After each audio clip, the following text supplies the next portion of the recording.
प्रकाश अंबेडकर को डीग मारने की आदत है, बड़ा चढ़ाकर बात करने की आदत है। डिंग मारेंगे, यंड मारेंगे, गुंड मारेंगे, डुंग मारेंगे. समाज को गुमराह करने की आदत है। वंचित पार्टी किंचित बन गई है। वल्गणा नाही करेंगे. अरे हिंदी तरी नीट शिका एवढ्या वर्षात. काय चालू आहे अमर साबळे? नेमकं तुम्हाला म्हणायचं काय?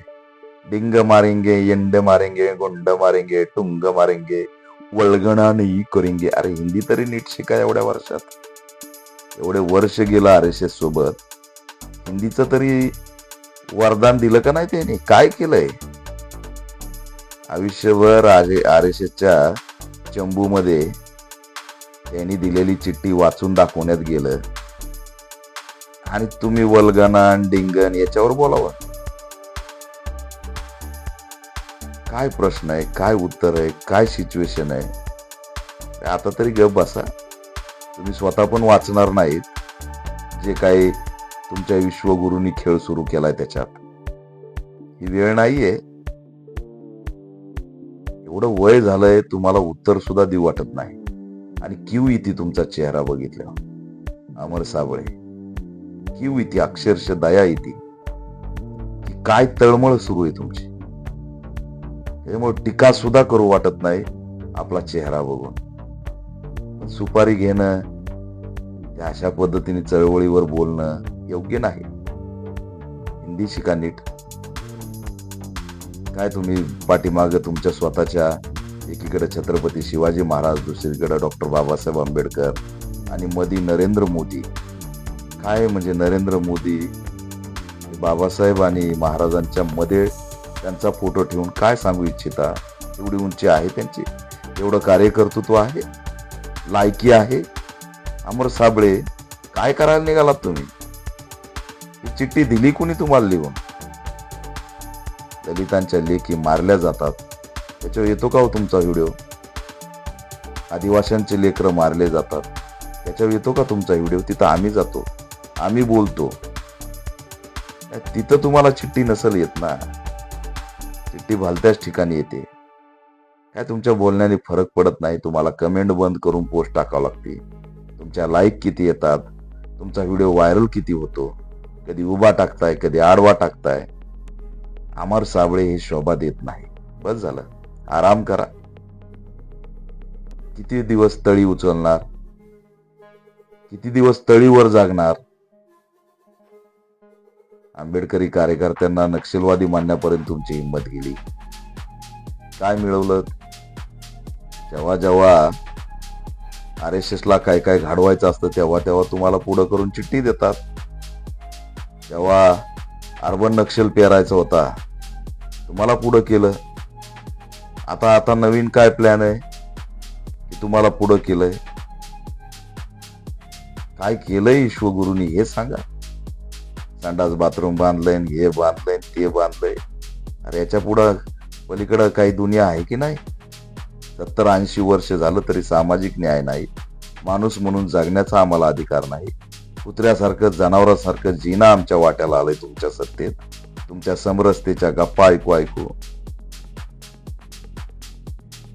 गुलामीचं जाळं उभा केलंय, मनुवाद पेरलाय, बहुजन गुलाम केलाय आणि त्याला तुम्ही साथ देणार आहे काही टकूचे. नेमकं तुमची आयडेंटिटी काय आहे? हसू येत आहे तुमचा व्हिडिओ बघितल्यावर. काय हिंदी बोलताय?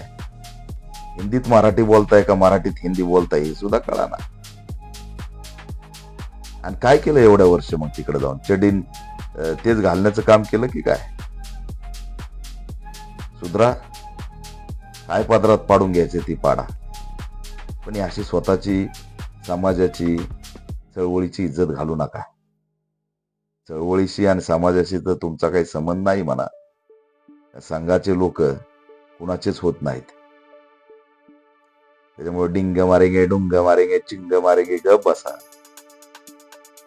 आमच्या पद्धतीने उत्तर द्यायला लागलो तर पळता भुई थोडी वेळ लक्षात घ्या. आम्ही काहीच बोलत नाहीत.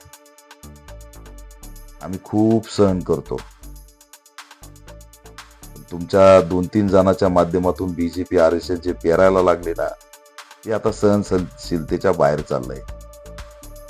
आम्हाला वाटतं तुम्ही तुमच्या पदरात पाडण्यासाठी करत असाल, पण तुम्ही तर वेगळ्याच पद्धतीने निघाले. काय बोलताय काय नाही याचं भान सुद्धा राहिलेलं नाही. बाबासाहेबांचा फोटो, छत्रपती शिवाजी महाराजांचा फोटो, आणि त्यांच्या रांगेमध्ये मध्ये नरेंद्र मोदीचा फोटो ठेवता, अवमान करता आणि व्हिडिओ काढून पुन्हा सोशल मीडियावर पण अपलोड करता. करा, टीका करायला काय अधिकार बाबासाहेबांनीच दिलेला आहे, त्याच्यात दुमत नाही. पण हे काय डिंग डुंग डांगू डुंगी काय याचे अर्थ तरी काय? दया येते हो. तुमचा चेहरा बघून आणि तुमची सगळी अवस्था बघून दया येते. या परत काही नाही. गुलाम हीच ओळख आहे. प्रकाश अंबेडकर को डीग मारने की आदत है, बड़ा चढ़ाकर बात करने की आदत है, समाज को गुमराह करने की आदत है. वंचित पार्टी किंचित बन गई है. उनका जनाधार बढ़ाने के लिए और राजकीय रोटी सेकने के लिए, अपनी दुकान चलाने के लिए प्रधानमंत्री नरेंद्र मोदी जी और राष्ट्रीय स्वयंसेवक संघ के सरसंघचालक मोहन जी भागवत, इनके ऊपर गाली गलौज करना, कीचड़ फेंकना, ये प्रकाश अंबेडकर की मोडस ऑपरेंडी बन चुकी है. वो रास्ता भटक चुके हैं. वो इतने भटक चुके हैं कि उन्होंने औरंगजेब के कब्र पर जाके फूलमाला चलाई है.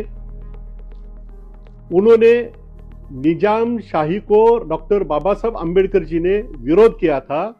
उसी निजाम शाही की विचारधारा पर काम करने वाला एमआईएम के साथ उन्होंने गठबंधन किया और बाबा साहब अंबेडकर जी का सबसे ज्यादा छल कांग्रेस ने किया है. उसी कांग्रेस के साथ जुड़कर गठबंधन करने की कोशिश भी की है. यानी कि प्रकाश अंबेडकर रास्ता भटक चुके हैं, इसलिए वो गाली गलौज कर रहे हैं. अगर प्रकाश अंबेडकर अभ्यास करते तो उनके ध्यान में आता डॉक्टर बाबा साहब अंबेडकर जी ने शोषित, पीड़ित, वंचित, उपेक्षित वर्ग की उत्थान की जो बात की, जो धोरण अपेक्षित किया था, वही धोरण, वही सोच प्रधानमंत्री नरेंद्र मोदी जी ने रखी है. और प्रधानमंत्री नरेंद्र मोदी जी ने जनधन योजना, आयुष्मान भारत योजना, शौचालय योजना, उज्ज्वला योजना, अन्नदान मुफ्त योजना, ये सभी योजना शोषित, पीड़ित, वंचित, उपेक्षित वर्ग को ज्यादा से ज्यादा लाभ देने के लिए की है. तो बाबा साहब अंबेडकर जी की सोच रखते हुए प्रधानमंत्री जी काम कर रहे हैं, तो इसे सराहने के बजाय प्रकाश अंबेडकर जी की जो सोच है, जो बौखलाहट है, ये गलत है. वो अभ्यास नहीं करते और समाज को गुमराह कर रहे हैं. अभी कंप्यूटर, इंटरनेट, आर्टिफिशियल इंटेलिजेंस का जमाना है. आप वो समाज को ज्यादा दिन गुमराह नहीं कर सकते. सच को सच, गलत को गलत, ये इस शोषित, पीड़ित, वंचित वर्ग की युवा पीढ़ी जान चुकी है. देश में 3 बार नरेंद्र मोदी जी भारी वोट से, बहुमत से सरकार बनाई है और देश के सभी दलितों ने, देश के सभी आदिवासियों ने प्रधानमंत्री जी को चुना है, उनको वोट दिया है. यानी कि उनको पता है डॉक्टर बाबा साहब अंबेडकर जी की राह पर, रास्ते पर सही चलने वाले अगर कोई है तो प्रधानमंत्री नरेंद्र मोदी जी है. और इसी के कारण प्रकाश अंबेडकर हो या कांग्रेस हो या उद्धव ठाकरे की शिवसेना हो, उनका जनाधार कम हो रहा है. वो जनाधार बढ़ाने के लिए बड़ा चढ़ाकर बात कर रहे हैं. तो ये इनकी डिंग मारने की आदत गलत है.